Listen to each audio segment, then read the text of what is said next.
This is Tom Duty, middle-aged American living in New Jersey near the Lincoln Tunnel. If you were to visit my website, you would type Howdy Doody into Google. You'll find the correct spelling of the famous puppet.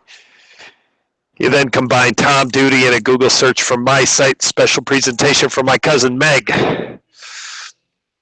Meg, if you put yourself in the shoes of an amateur blogger, a soloist, you look at different YouTube videos and people sit in front of their webcams and try to be entertaining way too often. And then you have the people that try to mimic a professional production, and then somewhere in between there's a lot of people that do editing afterwards. And then what I do a lot is turn my video off because I don't have anything to point the camera at. So anyways, this is a special presentation for you, Meg. I thought you might want to see your kid cousin, Tommy. So I've come out here outside Kiko's Liquors because my friend Manish Patel has installed these LED lights just about a month ago. This is the first time I've used them. So Meg, what I'm doing nightly is a report on, well, about 3 times a week is a report on my Ubereats delivering.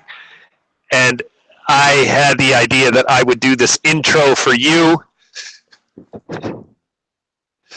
And then follow right into my evening of screen sharing and going through these details of my delivery. So Meg, this is a crazy thing about what I'm doing with Uber Eats is for anyone who's not doing Uber Eats, anyone that's not doing on-demand delivery, or anyone that's not doing Uber or Lyft driving people, it is inconceivable that what I say during these Uber Eats screen shares would interest anyone. Only those people that have done the on-demand activities. And the coolest thing about the internet is I have people that they have to be doing the on-demand delivery because they're tuning in and paying attention to what I'm doing relative to Uber Eats. I got good keywords and I've got content that matches a very specific crowd and growing crowd. This on-demand is hot, internationally growing, and so this is fun. So what's my message from my cousin? So the tedious details of the nightly presentation is something that would be impossible to keep your attention. It wouldn't make sense to you. You know, if you think about some of the details that you might wrestle through as part of your mortgage business, you know, maybe your parent company does some, I wish I could get this zipped. Your parent company does some change, and next thing, you know, you're talking with other people that do the work you do, and like everyone cares, but nobody else cares. You got a very specific crowd. So that's the kind of content that I have nightly. So what's my broader message, generational message, cultural message? And it's this, it's about tech. So Meg, in 2000, I had a job for a short period of time. This was during a decline and eventual crash of my food science career. I was part of a workforce that had mostly Southeast Asian immigrant employees. Some American, not immigrant employees, but mostly Southeast Asians. And they were having quality problems, some other problems, and somewhere long before I got there, in a matter of years before I got there, someone in management decided to test for literacy. You know, you've got these foreigners, maybe a lot of them don't know how to read. Well, the foreigners weren't the problem. There was a couple of employees, but one specifically I remember clearly was illiterate. And she was an American, went through American schools in her childhood, and just was Meg holding a job, keeping her life together, and completely illiterate. so she just had to have some, now I don't know what the cause was, but she just had to have some type of learning disability. That, of course, she hid, and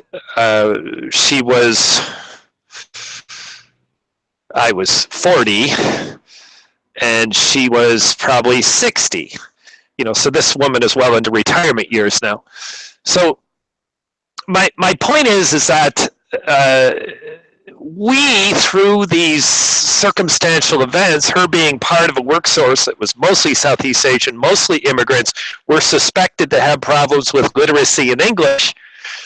The management decided to test the workforce, and they end up basically catching the wrong person.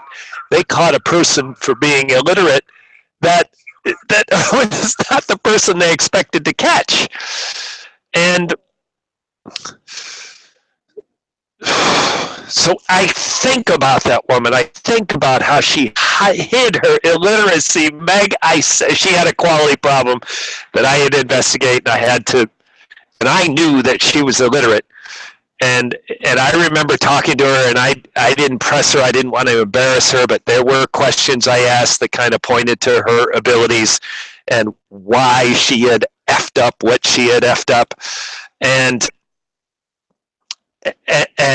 she was evasive and sort of defensive, but it was a well-rehearsed gig. This woman, over her 60-year lifespan, first decade of her life, she wouldn't be expected to read. So you take her age, 60 at the time, minus 10. So you got 50 years where she's expected to be able to read at least some, and this woman can't read at all. So this stonewalling she did with me was well-rehearsed and sort of smooth, and kind of let me get off a really uncomfortable topic without exposing that I knew what I knew. So why am I talking about illiteracy? Because of tech. Illiterate in tech is the new illiteracy, and that is a topic that I think is hidden, just like sexual perversions, drug addiction, alcoholism, marital problems,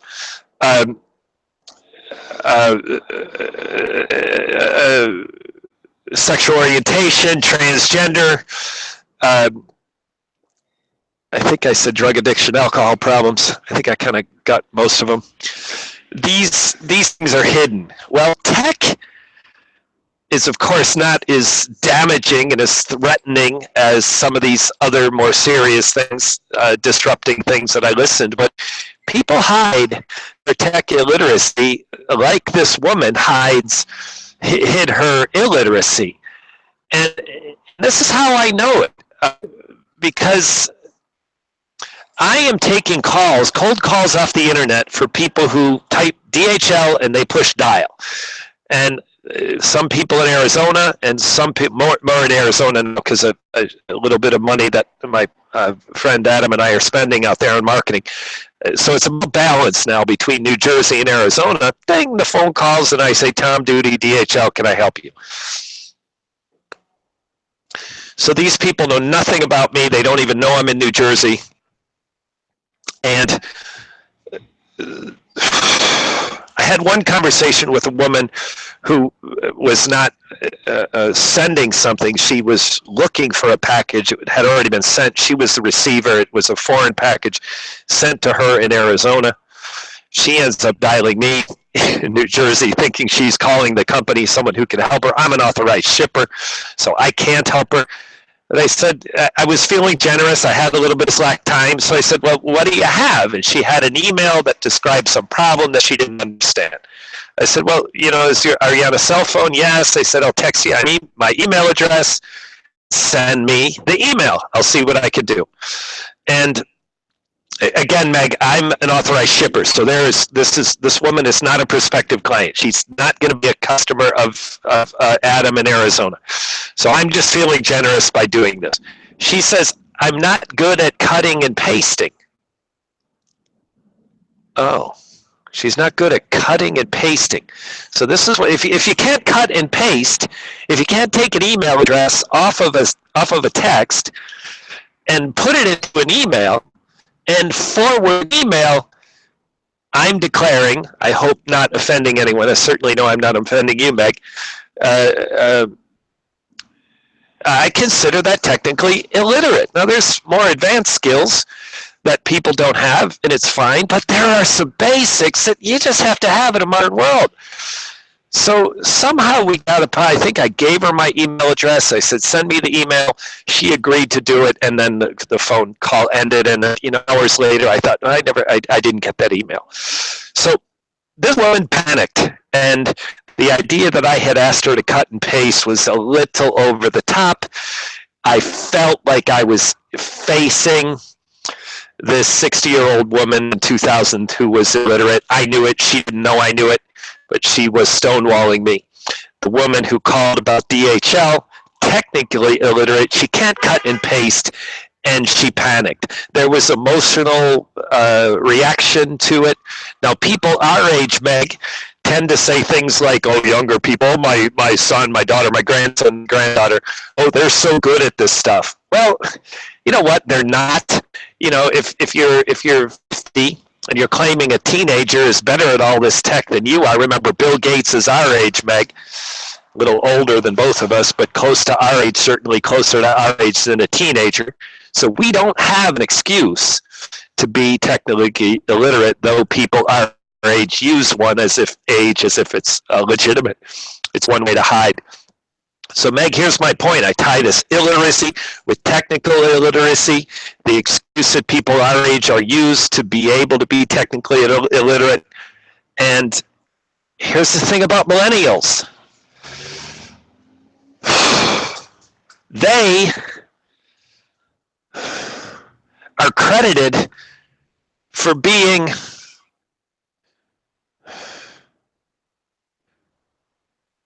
tech savvy. And some of them are.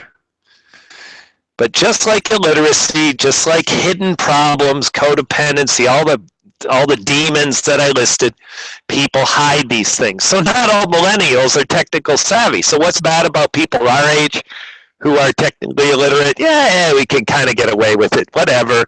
We're older. We can lean on our age and say, you know what, the train passed us by. But now we got an entire generation of people who are credited for being tech savvy. So this technical illiteracy that exists among people our age at some percentage exists among millennials also.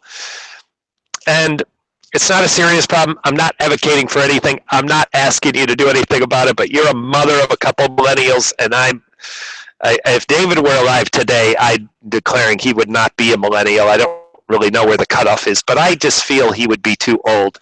He'd be approaching 30 now, 28 I think he'd be.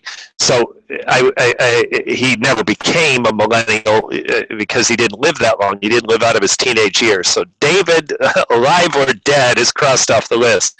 But Aaron and Ryan would be millennials. You're a mother of two millennials. And honestly, God, I think it's a burden to the next generation. Again, I'm not becoming an activist. I'm not calling for any action. I'm just standing here saying, you know what?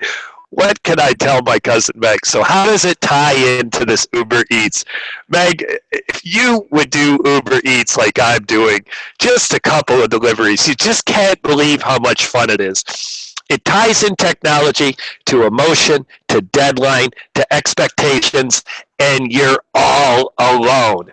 Now, I feed on it. It's the adrenaline I love. Tonight, I had a tech problem that I'm going to describe in this part 2 that I'm going to do at another time because Hannah's waiting for me for dinner. So I didn't have my...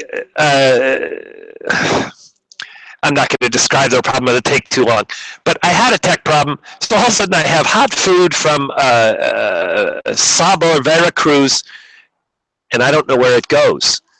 My phone has blanked out. I've got hot food, and I don't have a phone number, a name, or an address of the person who is supposed to be eating this food. I have no one. My phone's blanked out, so I can't even call Uber.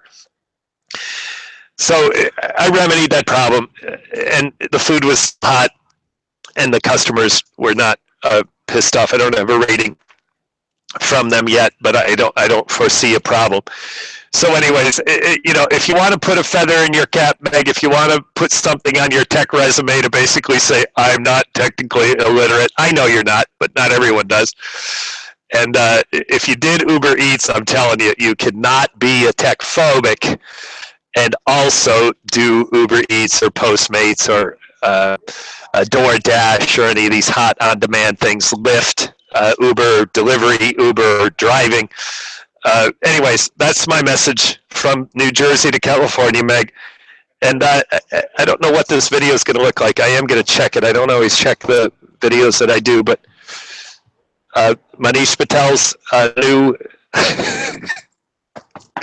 LED lights. This has been Tom Duty, middle-aged American living in New Jersey near the Lincoln Tunnel. If you were to visit my website, you would type Howdy Doody into Google.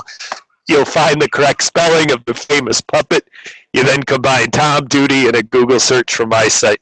Thank you for listening. Have a good day, good evening, a restful night's sleep. Ciao, and ciao, Meg, in San Diego.